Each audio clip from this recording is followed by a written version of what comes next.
Some of my earliest musical memories are my dad having a record player and playing certain records for me when I was little, and looking through all the record covers and just seeing what these bands look like and seeing what their artwork on their album labels look like and everything like that. And one that really sticks out is Jim Stafford. I forget the name of the album, but the artist's name is Jim Stafford, and he was kind of like a comedic musician from like the early 70s, mid 70s, I don't know exactly. But he was like, I don't know, some of his songs were funny, some of them were kind of serious, some of them, I don't know, they were all a little like tongue in cheek, you know what I mean? Some of the songs on it like talked about snakes and spiders and alligators and stuff like that, which when I was like 4 or 5 years old, that was the coolest shit to me, fucking dinosaurs and lizards and everything like that. And he had a song called I Don't Like Spiders and Snakes, and he had a song called The Last Chant that kind of talked about the swamp and like alligators and stuff. And so as a kid, I was like, yeah, hell yes. Let's see, my dad also showed me like the Steve Miller Band, Fly Like an Eagle.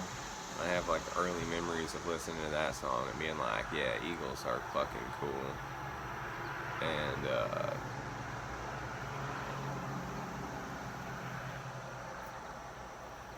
I remember the Kiss and AC/DC album covers. I don't really think I was, digging that stuff yet, but I just remember the colors, the covers being kind of shocking. I mean, Kiss with their makeup and everything, and the AC/DC album cover had like Angus Young had like a guitar stabbed through his chest and it was like bleeding, and I was like, as a little kid, that kind of made me, that was like slightly traumatizing, I guess you could say. But anyways, listen to a little bit of that stuff, and then we'd ride around in the car and listen to 106.5, which was like the alternative rock radio station, and they would play like Soundgarden and Nirvana and stuff like that, and Foo Fighters. And I remember my dad always, we'd listen to that, and we'd listen to like classic rock radio, and he would always tell me like a fact about the artist, or like, this song is about such and such. And I was always really intrigued by that sort of thing, like thinking about who were these people singing this song and what are they singing about. And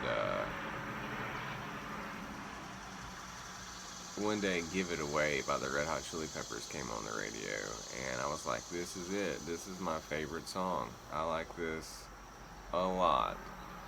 It really resonated with me for some reason. And I couldn't have been more than 3 or 4 years old or something like that. I have the vaguest memory of being on the highway. I was going down 40 over the bridge, Yadkin River Bridge, and that was on. And I was like, Dad, what is this? And he wasn't really into the Red Hot Chili Peppers back then anyways. He was kind of like, yeah, these guys are weird, this is like rap, like, But,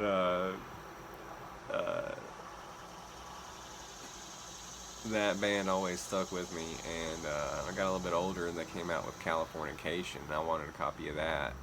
And my grandmother took me shopping one day to pick out a present for Easter, I think it was, or something like that. And I wanted that album. And she was looking at it, and really quick she put it down, and she was like, Easter Bunny won't bring you this. She's like, Easter Bunny ain't gonna bring you this. This ain't good for kids. And And then we left. We like left the store really fast, and I never really understood why. And then eventually I found out because the album was called Californication. I didn't know what fornication was at the time, but she did. And she was like, okay, that makes it inappropriate for kids. And then that same year, my aunt gave me the cassette of that album, and I listened to it all the time. And then I ended up with another, like, a Chili Peppers greatest hits of their, like, older era, like their 80s era.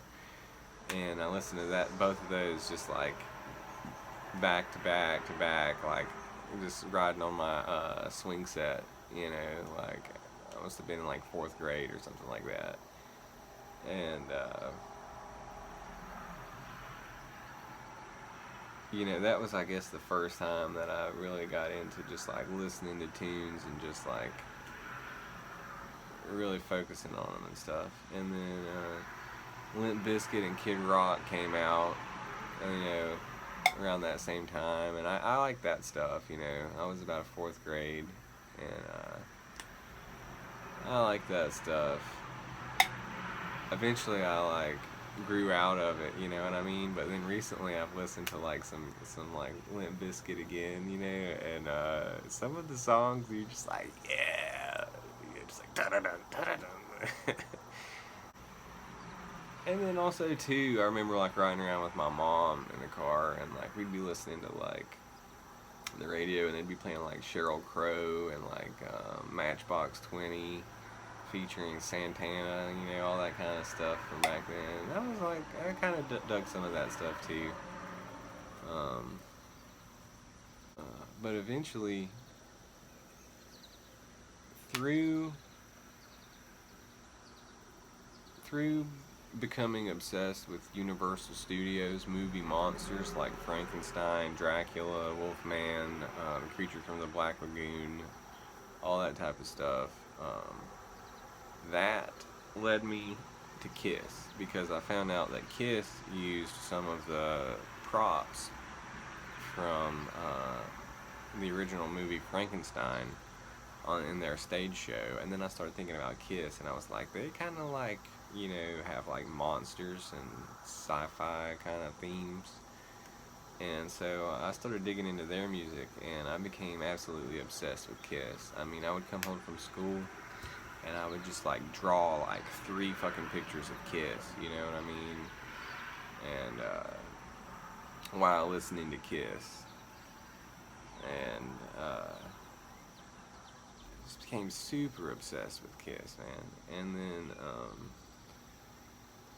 I started listening to the radio all the time because I was like wanting to hear Kiss on the radio, you know, and that kind of, you know, exposed me to some other stuff that I really liked, like Guns N' Roses, AC/DC. Started playing guitar around that time too, so you know, this is when I really started getting into music, and I really kind of started getting into classic rock and like learning about all these different bands and stuff. And like I said, I really gravitated towards Kiss, AC/DC, Guns N' Roses, and but I was also kind of just becoming more aware of, you know, all the classic rock radio type bands, you know.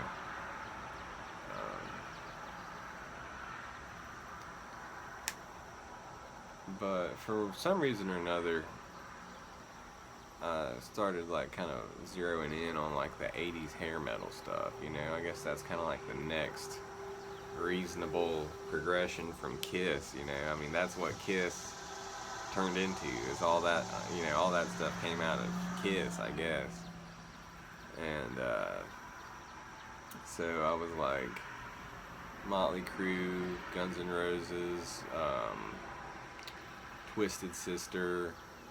I had like some studded wristbands I used to wear all the time.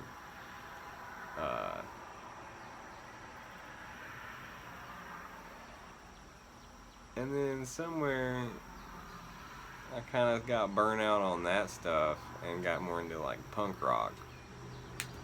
And I love the Ramones. At one point, I knew pretty much every song from the Ramones. It's a live album on guitar, because they were really easy to learn. And I really liked AFI a lot of the time too, but I didn't like many other bands that fit into the AFI category.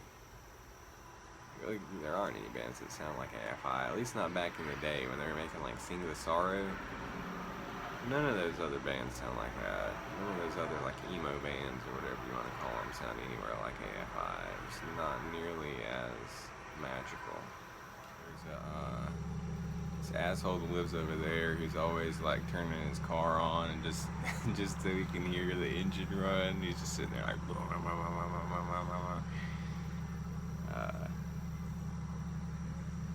yeah, one time on New Year's Eve, he started his car up on the right at the brink of midnight, like that was his celebration that he did.